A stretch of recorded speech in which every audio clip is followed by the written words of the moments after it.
Mamokete, you know, what is encouraging is if you're looking at the entries that did come through, I mean, these submissions are coming through from an age group that starts at 17, ends at 70. I mean, that's got to be encouraging because, like Michael says, you know, we're not short of the ideas, but what this competition started off, wanting to achieve is getting this conversation going amongst average South Africans about how we now start to take the next step. Yes, putting and debating new policy ideas, but also focusing a lot more on the implementation of such. Yeah.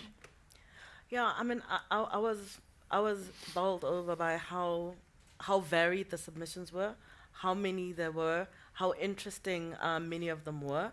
I think that the brief was for people to look more from a macro perspective, and some people were looking at a sector specific or at a small problem, and some of the detail that came out of some of the submissions on very narrow issues, and you could see what the multiplier could be, was very, very interesting. So I actually I was quite impressed by how many people were actually applying their minds, Yeah. and how varied the submissions were, and a lot of them were quite surprising to me. So I mean, I think it's very important that we anchor whatever the proposals are, as Michael has already indicated, within the society that we live.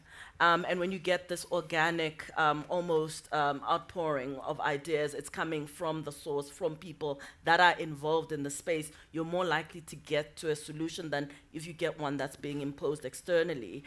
So I found that really, really useful to actually have people that are in the space, trying to solve for themselves. At the same time, there was definitely a sense of history, in terms of like some of the most interesting proposals, the ones that I found resonated the most with me. It really spoke about where South Africa comes from, what the history is, what the narratives are, and how whatever the solution must look like must include and involve grappling with that narrative, changing the narrative, and as Michael says, actually inputting new information or at least development that creates the situation for the narrative to change. And I always thought if you can at least get that right, so that it's not something that's talking about some other people somewhere that have a different history, but it's talking about the people here with their history, and you embed the solution in that, you're more likely to get further than where we've been so far.